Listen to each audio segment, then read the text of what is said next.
नमस्कार दोस्तों। साहित्य हिंदी के इस मंच पर आप सभी का स्वागत है। दोस्तों, आज हम जिस कहानी को लेकर आप सबके समक्ष उपस्थित हैं वह कहानी है मुंशी प्रेमचंद द्वारा रचित कायर। तो आइए हम कहानी सुने। कायर।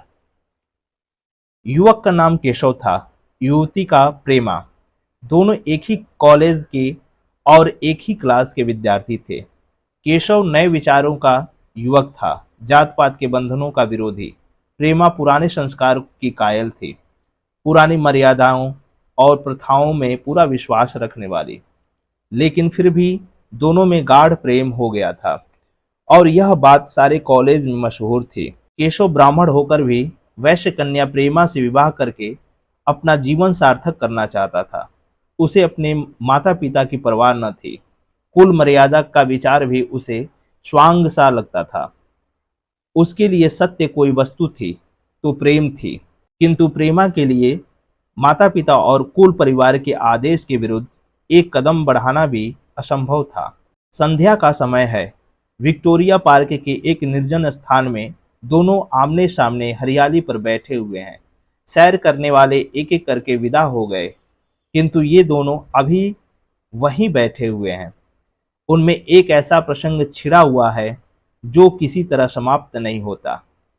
केशव ने झुझलाकर कहा, इसका यह अर्थ है कि तुम्हें मेरी परवाह नहीं? प्रेमा ने उसको शांत करने की चेष्टा करके कहा, तुम मेरे साथ अन्याय कर रहे हो केशव, लेकिन मैं इस विषय को माता पिता के सामने कैसे छोड़ूं? यह मेरी समझ में नहीं आता। वे लोग पुरानी रूढ़ियों के भक्त हैं। मेरी तरफ से कोई ऐसी बात सुनकर मन में जो जो शंकाएं होंगी उनकी तुम कल्पना कर सकते हो। केशव ने उग्र भाव से कहा, तो तुम भी उन्हीं पुरानी रूढ़ियों की गुलाम हो? प्रेमा ने अपनी बड़ी बड़ी आंखों में मृदु स्नेह भरकर कहा, नहीं, मैं उनकी गुलाम नहीं हूं, लेकिन माता पिता की इच्छा मेरे लिए और सब चीजों से अधिक मान्य है। तुम्हारा व्यक्तित्व तो कुछ नहीं है, ऐसा ही समझ लो। मैं तो समझता था कि ये ढकोसले मूर्खों के लिए ही हैं, लेकिन अब मालूम हुआ कि तुम जैसी विदुषी भी उनकी पूजा करती हैं। जब मैं तुम्हारे लिए संसार को छोड़ने पर तैयार हूं तो तुमसे भी यही आशा करता हूं। प्रेमा ने मन में सोचा, मेरा अपनी देह पर क्या अधिकार है? जिन माता पिता ने अपने रक्त से मेरी सृष्टि की है और अपने स्नेह से उसे पाला है, उनकी मर्जी के खिलाफ कोई काम करने का उसे कोई हक नहीं। उसने दीनता के साथ केशव से कहा, क्या प्रेम स्त्री और पुरुष के रूप में ही रह सकता है, मैत्री के रूप में नहीं? मैं तो आत्मा का बंधन समझती हूँ। केशव ने कठोर भाव से कहा, इन दार्शनिक विचारों से तुम मुझे पागल कर दोगी प्रेमा। बस इतना समझ लो कि मैं निराश होकर जिंदा नहीं रह सकता हूँ। मैं प्रत्यक्षवादी हूँ और कल्पनाओं के संसार में प्रत्यक्ष का आनंद उठाना मेरे लिए असंभव है। यह कहकर उसने प्रेमा का हाथ पकड़कर अपनी ओर खींचने की चेष्टा की। प्रेमा ने झटके से हाथ छुड़ा लिया और बोली, नहीं केशव, मैं कह चुकी हूं कि मैं स्वतंत्र नहीं हूं। तुम मुझसे यह चीज न मांगो जिस पर मेरा कोई अधिकार नहीं। केशव को अगर प्रेमा ने कठोर शब्द कहे होते तो भी उसे इतना दुख न हुआ होता। एक क्षण तक वह मन मारे बैठा रहा, फिर उठकर निराश भरे स्वर में बोला, जैसी तुम्हारी इच्छा। आहिस्ता आहिस्ता कदम सा उठता हुआ वह वहां से चला गया। प्रेमा अब भी वहीं बैठी आंसू बहाती रही। रात को भोजन करके प्रेमा जब अपनी मां के साथ लेटी तो उसकी आंखों में नींद न थी। केशव ने उसे एक ऐसी बात कह दी थी जो चंचल पानी में पड़ने वाली छाया की तरह उसके दिल पर छाई हुई थी। प्रतिक्षण उसका स्वरूप बदलता था। वह उसे स्थिर न कर सकती थी। माता से इस विषय में कुछ कहे तो कैसे, लज्जा मुंह बंद कर देती थी। उसने सोचा, अगर केशव के साथ मेरा विवाह न हुआ तो उस समय मेरा क्या कर्तव्य होगा? अगर केशव ने कुछ उदंडता कर डाली तो मेरे लिए संसार में फिर क्या रह जाएगा? लेकिन मेरा बस ही क्या है? इन भांति भांति के विचारों में एक बात जो उसके मन में निश्चित हुई वह यह थी कि केशव के सिवा वह और किसी से विवाह न करेगी। उसकी माता ने पूछा, क्या तुम्हें अब तक नींद नहीं आई? मैंने तुझसे कितनी बार कहा है कि थोड़ा बहुत घर का काम काज किया कर, लेकिन तुझे किताबों से ही फुर्सत नहीं मिलती। 4 दिन में तू पराये घर चली जाएगी, कौन जाने कैसा घर मिले। अगर कुछ काम करने की आदत न रही तो कैसे निभा होगा? प्रेमा ने भोलेपन से कहा। मैं पराये घर जाऊंगी ही क्यों? माता ने मुस्कुराकर कहा, लड़कियों के लिए यही तो सबसे बड़ी विपत्ति है बेटी। माँ बाप की गोद में पलकर ज्यों ही सयानी हुई दूसरों की हो जाती हैं।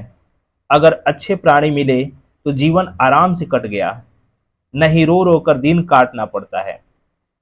सब कुछ भाग्य के अधीन है। अपनी बिरादरी में तो मुझे कोई घर नहीं भाता, कहीं लड़कियों का आदर नहीं, लेकिन करना तो बिरादरी में ही पड़ेगा। न जाने यह जात पात का बंधन कब टूटेगा। प्रेमा डरते डरते बोली, कहीं कहीं तो बिरादरी के बाहर भी विवाह होने लगे हैं। उसने कहने को कह दिया, लेकिन उसका हृदय कांप रहा था। माता जी कुछ भाप न जाए। माता ने विस्मय से पूछा, क्या हिंदुओं में ऐसा हुआ है? फिर उसने अपने आप ही उस प्रश्न का जवाब भी दिया, और 2-4 जगह ऐसा हो भी गया तो उससे क्या होता। रीमा ने इसका कुछ जवाब न दिया। भय हुआ कि माता कहीं इसका आशय समझ न जाए। उसका भविष्य एक अंधेरे खाई की तरह उसके सामने मुंह खोले खड़ा था, मानो उसे निगल जाएगा। उसे न जाने कब नींद आ गई। प्रातःकाल प्रेमा सोकर उठी तो उसके मन में एक विचित्र साहस का उदय हो गया था। सभी महत्वपूर्ण फैसले हम आकस्मिक रूप से लिया करते हैं, मानो कोई दैवी शक्ति हमें उनकी ओर खींच ले जाती है। वही हालत प्रेमा की थी। कल तक वह माता पिता के निर्णय को मान्य समझती थी, पर संकट को सामने देखकर उसमें उस वायु की हिम्मत पैदा हो गई थी जिसके सामने कोई पर्वत आ गया हो। वही मंद वायु प्रबल वेग से पर्वत के मस्तक पर चढ़ी जाती है और उसे कुचलती हुई दूसरी तरफ जा पहुंचती है। प्रेमा मन में सोच रही थी, मानो यह देह माता पिता की है, किंतु आत्मा तो मेरी है। मेरी आत्मा को जो कुछ भुगतना पड़ेगा वह इसी देह से तो भुगतना पड़ेगा। वह इस विषय में संकोच करना अनुचित ही नहीं, घातक समझ रही थी। अपने जीवन को क्यों एक झूठे सम्मान पर बलिदान करे। उसने सोचा, विवाह का आधार अगर प्रेम न हो तो वह देह का विक्रय है। आत्मसमर्पण तो बिना प्रेम के भी हो सकता है। इस कल्पना ही से कि न जाने किस अपरिचित युवक से उसका विवाह हो जाएगा, उसका हृदय विद्रोह कर उठा। वह अभी नाश्ता करके कुछ पढ़ने जा रही थी कि उसके पिता ने प्यार से पुकारा, मैं कल तुम्हारे प्रिंसिपल के पास गया था, वे तुम्हारी बड़ी तारीफ कर रहे थे। प्रेमा ने सरल भाव से कहा, आप तो यूं ही कहा करते हैं। नहीं, सच। यह कहते हुए उन्होंने अपनी मेज की दराज खोली और मखमली चौखटों में जड़ी हुई एक तस्वीर निकालकर उसे दिखाते हुए बोले, यह लड़का आईसीएस के इम्तिहान में प्रथम आया है। इसका नाम तो तुमने सुना होगा। बूढ़े पिता ने ऐसी भूमिका बांध दी थी कि माँ उनका आशय न समझ सकी, लेकिन प्रेमा भाप गई। उसका मन तीर की भांति लक्ष्य पर जा पहुंचा। उसने बिना तस्वीर की ओर देखे ही कहा, नहीं, मैंने तो उसका नाम नहीं सुना। पिता ने बनावटी आश्चर्य से कहा, क्या तुमने उसका नाम ही नहीं सुना? आज के दैनिक पत्र में उसका चित्र और जीवन वृत्तांत छपा है। प्रेमा ने रुखाई से जवाब दिया, होगा, मगर मैं तो उस परीक्षा को कोई महत्व नहीं समझती। मैं तो समझती हूँ जो लोग इस परीक्षा में बैठते हैं वे पल्ले सिरे के स्वार्थी होते हैं। आखिर उनका उद्देश्य इसके सिवा और क्या होता है कि अपने गरीब, निर्धन, दलित भाइयों पर शासन करें और खूब धन संचय करें। यह तो जीवन का कोई ऊंचा उद्देश्य नहीं है। इस आपत्ति में जलन थी, अन्याय था, निर्दयता थी। पिताजी ने समझा था प्रेमा वह बखान सुनकर लड्डू हो जाएगी। यह जवाब सुनकर तीखे स्वर में बोले, तू तो ऐसी बात कर रही है जैसे तेरे लिए धन और अधिकार का कोई मूल्य ही नहीं। प्रेमा ने ढिठाई से कहा, हाँ, मैं तो इसका मूल्य नहीं समझती। मैं तो आदमी में त्याग देखती हूँ। मैं ऐसे युवक को जानती हूँ जिन्हें यह पद जबरदस्ती भी दिया जाए तो स्वीकार न करेंगे। पिता ने उपहास के ढंग से कहा, यह तो आज मैंने नई बात सुनी। मैं तो देखता हूं कि छोटी छोटी नौकरियों के लिए लोग मारे मारे फिरते हैं। मैं जरा उस लड़के की सूरत देखना चाहता हूं जिसमें इतना त्याग हो। मैं तो उसकी पूजा करूंगा। शायद किसी दूसरे अवसर पर ये शब्द सुनकर प्रेमा लज्जा से सिर झुका लेती, पर इस समय उसकी दशा उस सिपाही की सी थी जिसके नीचे गहरी खाई हो। आगे बढ़ने के सिवा उसके लिए और कोई मार्ग न था। अपने आवेश को संयम से दबाती हुई, आंखों में विद्रोह भरे, वह अपने कमरे में गई और केशों के कई चित्र में से एक चित्र चुनकर लाई जो उसकी निगाह में सबसे खराब था और पिता के सामने रख दिया। बूढ़े पिता ने चित्र को उपेक्षा के भाव से देखना चाहा, लेकिन पहली दृष्टि ही में उसने उन्हें आकर्षित कर लिया। ऊंचा कद था और दुर्बल स्वास्थ्य और संयम का परिचय दे रहा था। मुख पर प्रतिभा का तेज न था, पर विचारशीलता का कुछ ऐसा प्रतिबिंब था जो उसके मन में विश्वास पैदा करता था। उन्होंने उस चित्र की ओर देखते हुए पूछा, यह किसका चित्र है? प्रेमा ने संकोच से सिर झुकाकर कहा, यह मेरी ही क्लास में पढ़ते हैं, अपनी ही बिरादरी का है। प्रेमा की मुख मुद्रा धूमिल हो गई। इसी प्रश्न के उत्तर पर उसकी किस्मत का फैसला हो जाएगा। उसके मन में पछतावा हुआ कि व्यर्थ मैं इस चित्र को यहाँ लाई। उसमें एक क्षण के लिए जो दृढ़ता आई थी वह इस पैने प्रश्न के सामने कातर हो उठी। दबी हुई आवाज में बोली, जी नहीं, वह ब्राह्मण है। और यह कहने के साथ ही क्षुब्ध होकर कमरे से निकल गई, मानो यहाँ की वायु में उसका गला घुटता जा रहा हो, और दीवार की आड़ में होकर रोने लगी। लाला जी को तो पहले ऐसा क्रोध आया कि प्रेमा को बुलाकर साफ साफ कह दें कि यह असंभव है।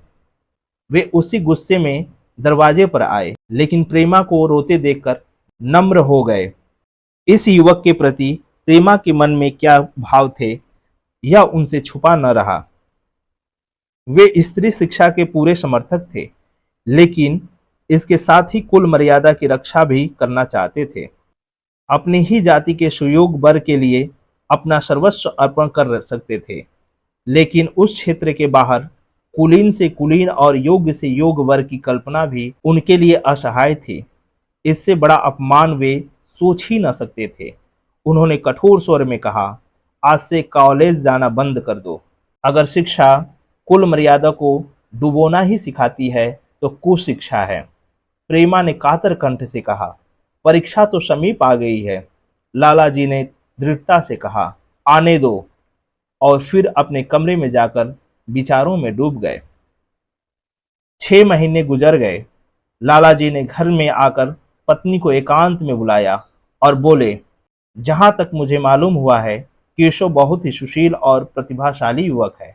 मैं तो समझता हूँ प्रेमा इस शोक में घुल घुल कर प्राण दे देगी। तुमने भी समझाया, मैंने भी समझाया, दूसरों ने भी समझाया, पर उस पर कोई असर ही नहीं होता। ऐसी दशा में हमारे लिए क्या उपाय है?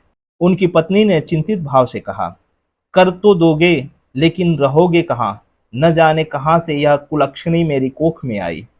लाला जी ने भवें सिकोड़कर तिरस्कार के साथ कहा, यह तो 1000 दफा सुन चुका, लेकिन कुल मर्यादा के नाम को कहाँ तक रोएं?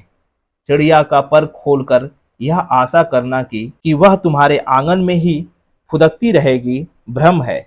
मैंने इस प्रश्न पर ठंडे दिल से विचार किया है और इस नतीजे पर पहुंचा हूं कि हमें इस अपधर्म को स्वीकार कर लेना ही चाहिए। कुल मर्यादा के नाम पर मैं प्रेमा की हत्या नहीं कर सकता। दुनिया हंसती हो हंसे, मगर वह जमाना बहुत जल्द आने वाला है जब ये सभी बंधन टूट जाएंगे। आज भी सैकड़ों विवाह जात पात के बंधनों को तोड़कर हो चुके हैं। अगर विवाह का उद्देश्य स्त्री और पुरुष का सुखमय जीवन है तो हम प्रेमा की उपेक्षा नहीं कर सकते हैं। वृद्धा ने शुद्ध होकर कहा, जब तुम्हारी यही इच्छा है तो मुझसे क्या पूछते हो? लेकिन मैं कह देती हूँ कि इस विवाह के नजदीक न जाऊंगी, न कभी इस छोकरी का मुंह देखूंगी। समझ लूंगी जैसे और सब लड़के मर गए वैसे यह भी मर गई।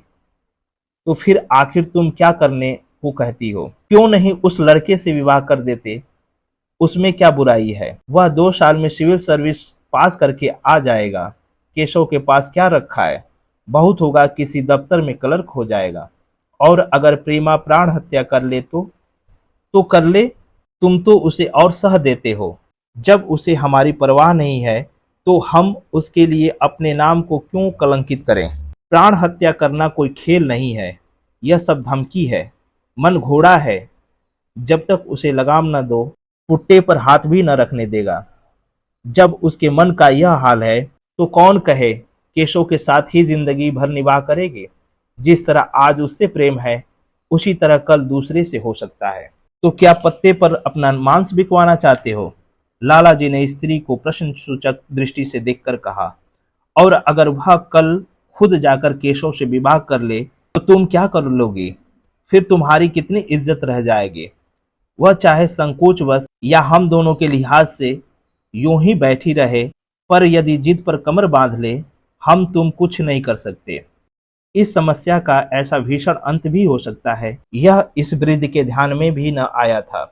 यह प्रश्न बम के गोले की तरह उसके मस्तिष्क पर गिरा। एक क्षण तक वह अवाक बैठी रह गई, मानो इस आघात ने उसकी बुद्धि की धज्जियां उड़ा दी हो।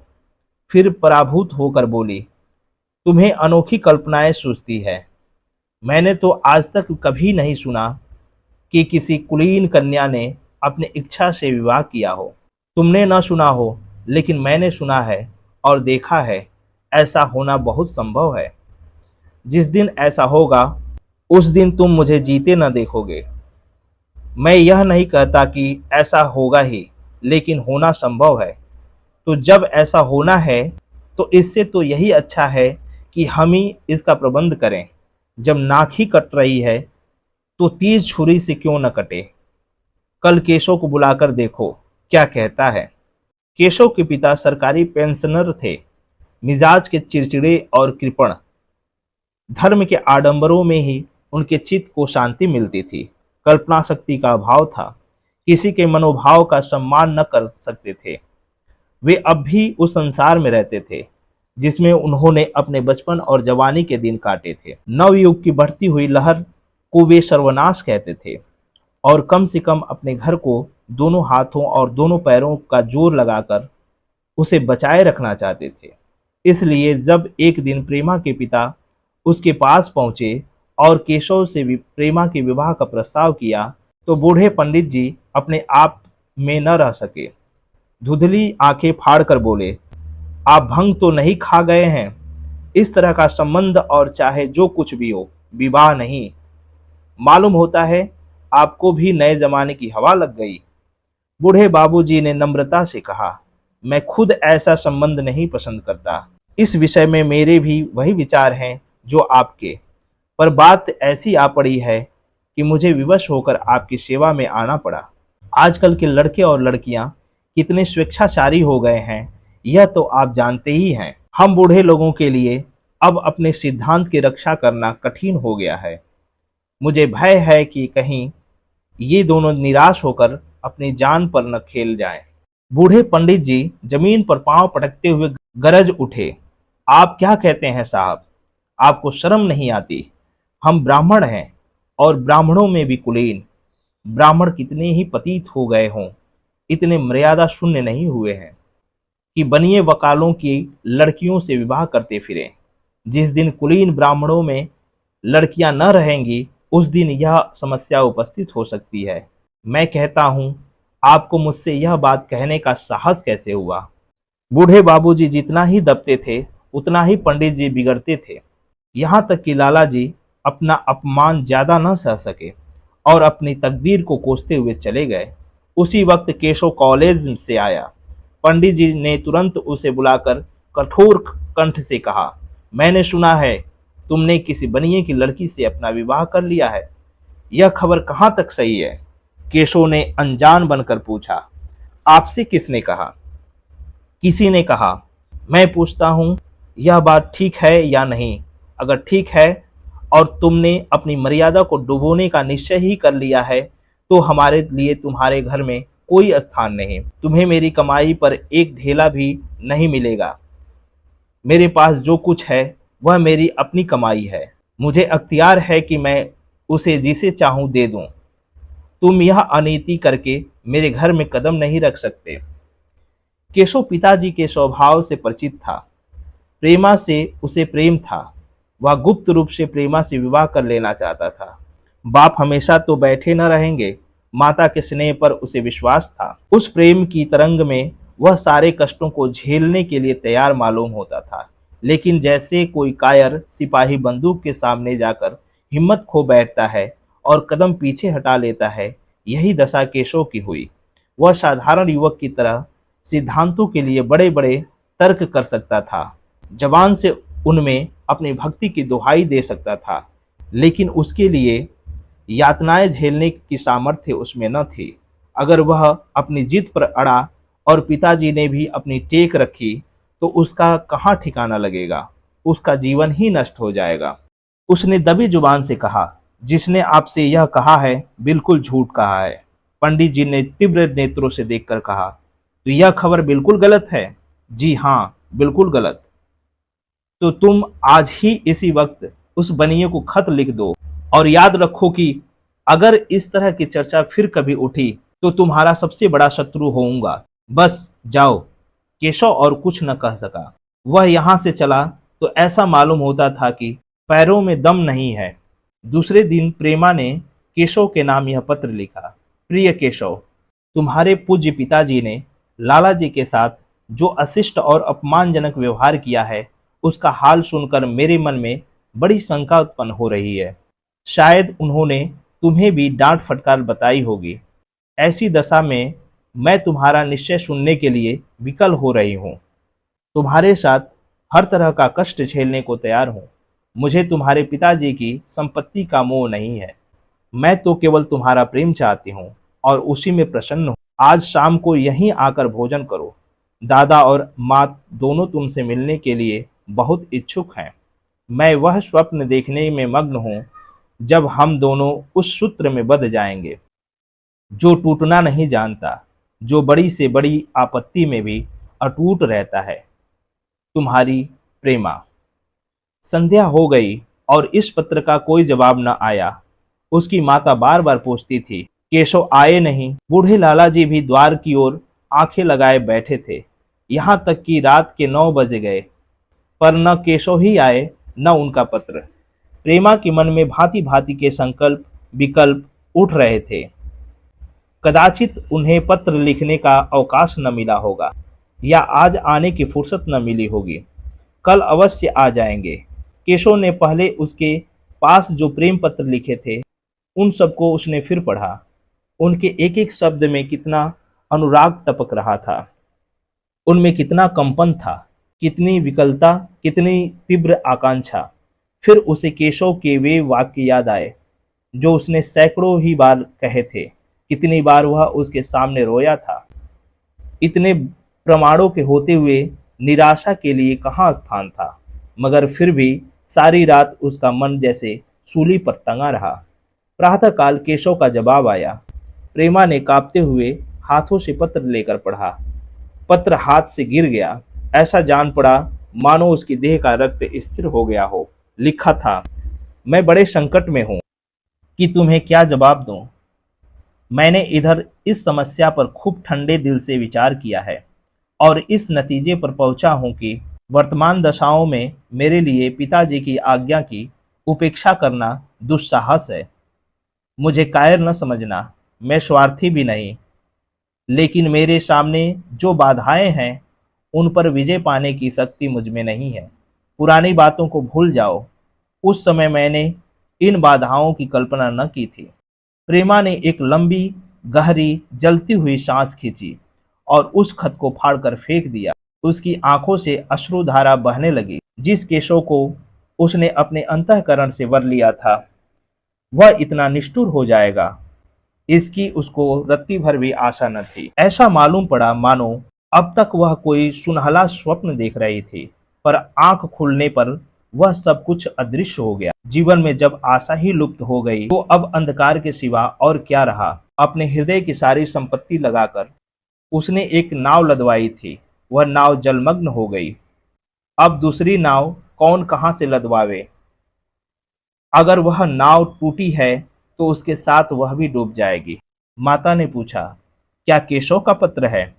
प्रेमा ने भूमि की ओर ताकते हुए कहा, हाँ, उनकी तबीयत अच्छी नहीं है, इसके सिवा वह और क्या कहे। केशव की निष्ठुरता और बेवफाई का समाचार कहकर लज्जित होने का साहस उसमें न था। दिन भर वह घर के काम धंधों में लगी रही, मानो उसे कोई चिंता ही नहीं। रात को उसने सबको भोजन कराया, खुद भी भोजन किया और बड़ी देर तक हारमोनियम पर गाती रही। मगर सवेरा हुआ तो उसके कमरे में उसकी लाश पड़ी हुई थी। प्रभात की सुनहरी किरणें उसके पीले मुख को जीवन की आभा प्रदान कर रहे थे। अभी आप सुन रहे थे मुंशी प्रेमचंद द्वारा रचित कायर कहानी। मुझे उम्मीद है आपको यह कहानी बहुत पसंद आएगी। दोस्तों, यदि आप इस चैनल पर नए हैं तो आप इस चैनल को सब्सक्राइब करना नहीं भूलेंगे। साथ ही इसे शेयर भी करें, जिससे इसकी पहुंच अन्य मित्रों तक भी हो पाए। अब मुझे विदा दीजिए। पुनः एक नए कहानी के साथ अगले क्लास में मिलेंगे। तब तक के लिए धन्यवाद।